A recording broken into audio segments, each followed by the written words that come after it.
Welcome back to Masculine Dail. Today we're looking at a story that's becoming more common. A woman divorces her husband, expecting a better outcome, only to face instant regret when reality sets in. This isn't about celebrating pain or blaming emotions. It's about accountability, long-term thinking, and what happens when decisions meet consequences. Let's break it down. Do you admit that you're crazy? If I'm completely honest, yes, I've been called crazy several times in relationships. I'm also telling you that the reason why I was called crazy was in a direct reaction from a specific action that occurred. There were times I overreacted, for sure, emotionally, not like key your car. But as a full-grown woman, I've established that many of those circumstances was due because I stood up for myself. I expressed my feelings, often matching the energy that was given to me first. Men like to throw that word around, specifically when they're with someone who wants them but doesn't need them. So if my boundaries and assertiveness makes me crazy, then yeah, I'm fucking crazy. Remember that your kids are learning and watching and discovering how they will ultimately allow themselves to be treated in the future by a partner. It doesn't even have to be excessively bad. It's just that they're going to learn what is acceptable in their brains, and they're going to think that being miserable and not getting along is a normal way to be in a relationship. I say this with hindsight. I tried the whole let's fix it. We both tried it. It did not work, so it ended up going through that trauma again where we split up in the end anyway. So our kids had to do it not once but twice. That was a dick move. They know we're miserable. And really, in the end, they don't care. They just want two loving parents, married or divorced. That's my thoughts. Through TikTok, I think I finally established why it is that I am and will remain single. I think I have a type that for whatever reason, it is just built in me that it is the only kind of man I find attractive, period. I was married to this type of man for a very long time, and we all know how that ended. The type is as follows. Always tall, like always taller than I am. Bearded, exceptionally athletic, an all-in-all rugged man, like a Grizzly Adams man. The reason why this sucks is because I hate all of it. I hate doing those things. I hate it. Hiking? No, thank you. Mountain climbing? No. Hunting? Fat no. But I'll never stop you from doing it, and I'll support it. I'll stay home and crochet. One day, the mummies I love you stop. They crawl into bed with you just to cuddle. That stops. They stop running up to you after work because they're happy to see you. That stops.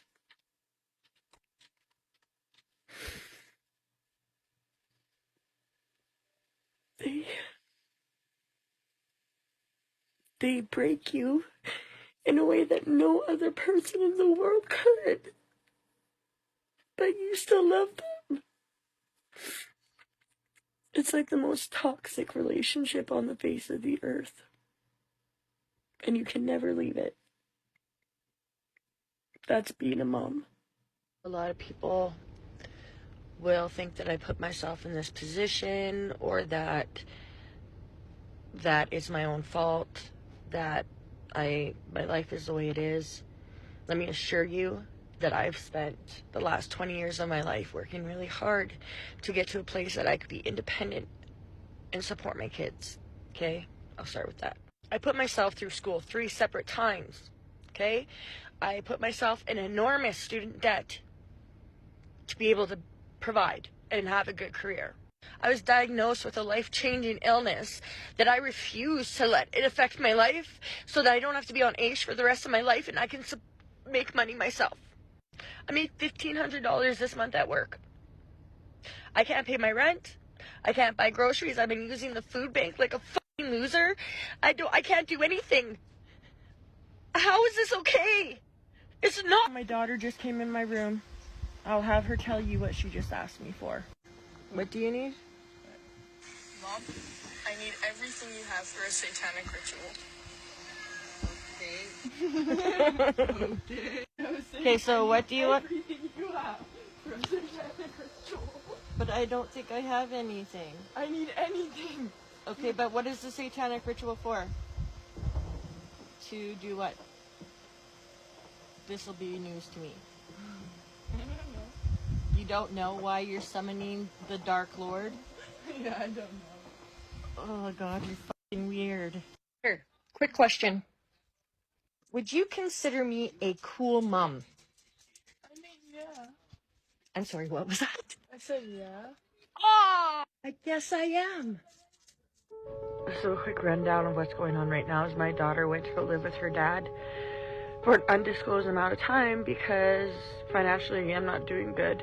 And she's fallen into some hard times on within herself, and she needs to go and get clean and get healthy and learn to thrive in a place where she knows no one aside from her father. I have been away from my daughter for approximately 6 months of her entire 16 years on earth, and that is not a joke. I just pulled into work, and on Friday they asked me if I needed some time today to kind of just settle because to ask if I'd be okay for work, and I was like, dude, of course, I mask better than any person I've ever met, and masking's like a thing I do better than anyone should be able to do. There was no 5 a.m. cuddle or talk.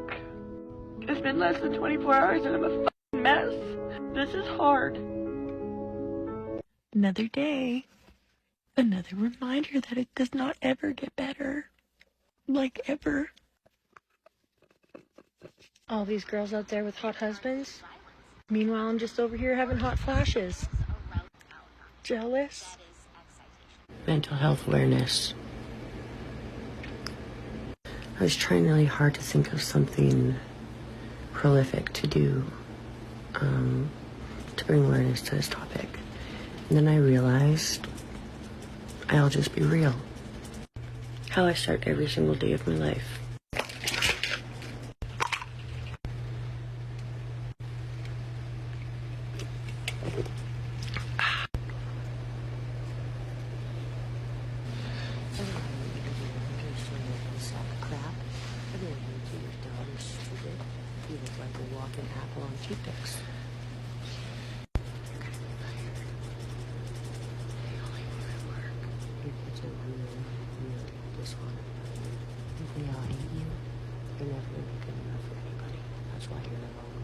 You should be ashamed of yourself. You suck. Distraction, distraction, da da da da da. Color, color. Dog? Color. No, Mom, I don't know why. I hate it here. Why can't I be normal? I don't want to feel like this anymore. Yeah. The kids are coming. Yeah, okay, yeah. I'll call you back later. Okay, love you, bye. Okay, come on. Hi. I would really appreciate tapping into the mid-30s divorced women TikTokers. I don't know where you are, but I need you. I'm looking for the women who are several months, if not several years, out of their divorce. Mine was in the fall of 2020. And I just want to talk to you guys and hear from you guys about just, like, how the fuck you do it. How do you carry on? How do you not let this destroy you? Because if you're in your mid-30s, you know that said divorce directly played into your ability to have children. Where are you guys?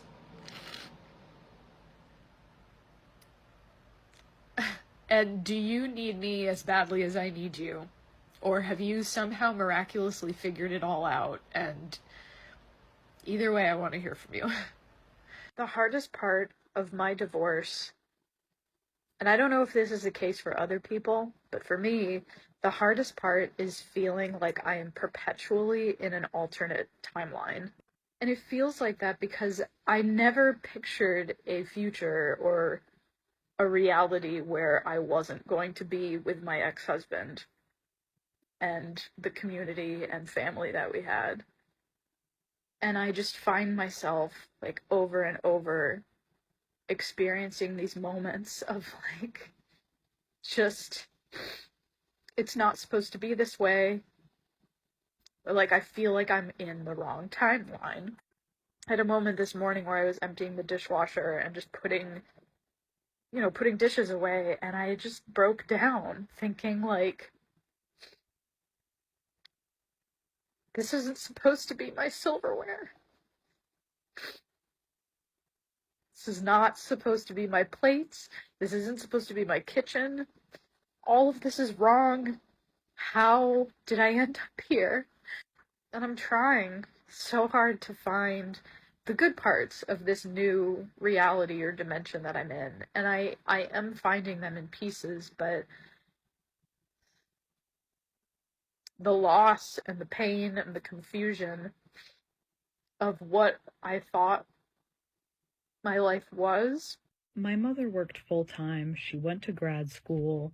My father refused to finish college. He did not get a full-time job, so he never had a 401k. He never brought in health insurance.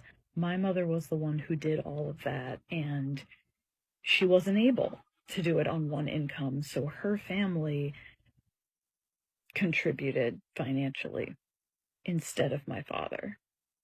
Now, my mother went back to work while my father took care of me while I was an infant, and when my mother fell ill a few years later, my father ended up taking on the caretaker role, so, it's not like he was 100% incompetent or incapable, but there were issues, and I internalized those, and I heard conversations about them, and I developed beliefs around this. One of the most fundamental things that I learned was that you need to ensure that the man is comfortable emotionally, physically, spiritually, mentally, at all costs, including your own well-being. I also learned that you're supposed to go to therapy to find ways of suppressing your basic needs so that the man's needs can be met and you can live copacetically. My mother also taught me that I would never get to keep a man if I didn't put out. She would give me tips on how to boost my father's ego when it was clear that he needed it. And so I just really developed these fundamental beliefs that my survival was dependent on making sure that the man was always okay. And I have a slew of failed relationships.